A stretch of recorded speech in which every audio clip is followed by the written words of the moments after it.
Казакстан менен Өзбекстан экологияны жакшыртуу жана айлана чөйрөнү коргоо боюнча биргелешип иш алып барат. Тийиштүү өкмөттөр аралык макулдашууну Казакстан парламентинин төмөнкү палатасына ратификациялап, аны Сенаттын кароосуна жөнөттү. Документке 2022 жылы 5 айында кол коюлган. Андан соң өлкөлөр макулдашуунун пункттарын ишке ашырууну жөнгө сала турган атайын биргелешкен Казак-Өзбек комиссиясын түзүүнү макулдашты. Бул арал бассейниндеги экологиялык кырдаалды жакшыртуу боюнча биргелешкен иш-чараларды жана өлкөлөрдүн чек ара аймактарындагы курчап турган чөйрөнүн абалы жөнүндө маалымат алмашуу регламентин иштеп чыгууга, ошондой эле токой массивдерин калыбына келтирүүнү уюштурууга, кыртыштын жана өсүмдүктөрдүн катмарынын деградациясына каршы күрөшүүгө тиешелүү. Мы уже, как вы знаете, внесли законопроект по ратификации соглашения,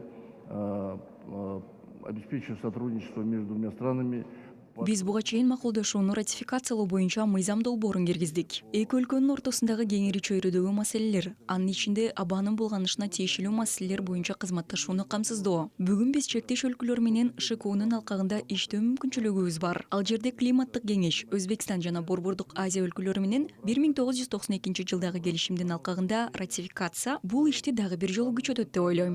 В рамках соглашения 92 года, и я думаю, что ратификация, она еще раз усилит эту работу. Мажилисчилердин кароосуна биржалык маселелер боюнча соодадагы бир мыйзам долбоору берилди. Депутаттар аны биринчи окууда жактырышты. Түзөтүүлөр товардык биржалардын финансылык туруктуулугуна жана ачык айкындуулугуна карата талаптарды жогорулатууну карайт. Тактап айтканда, алар жыйынтыкталгандан кийин катышуучулар жана бүтүмдөр жөнүндө коммерциялык сырды ачууга милдеттүү болушат. Бул казакстандык өндүрүүчүлөрдүн ачык айкын соода инструментине жетишүүсүн камсыздайт. Мындан тышкары, жер казынасын пайдалануучулар гана пайдаланган стандартташтырылбаган товарлар менен сатуулар жокко чыгарылат. Аларды электрондук соода аянтчаларына которуу сунушталууда. Ошондой эле мыйзам долбооруна бир катар башка түзөтүүлөрдү киргизүү сунушталды. Алардын ичинде чакан жана микро ишкердик субъекттеринин категориясынан товардык биржаларды алып салуу. Сегодня из 9 бирж 8 являются субъектами микропредпринимательства. Бүгүнкү күндө 9 биржанын ичинен 8 микро ишкердик субъектилери болуп саналат. Мындай биржалардагы жүгүртүүлөр жылына 2 триллион теңгеден ашат. Башкача айтканда, бул ар бир биржа миллиондогон эмес, миллиардтарга соода кылган олуттуу экономикалык институттар. Ошондуктан бүгүнкү күндө көз карашы боюнча иш-аракет алмашуу мындан ары микро жана чакан бизнес менен байланышы мүмкүн эмес. Ошондой эле жаңы өзгөрүүлөргө ылайык иш алып барат. Орто же ири бизнес катары алардын киришисине жараша. Крупный бизнес в зависимости от их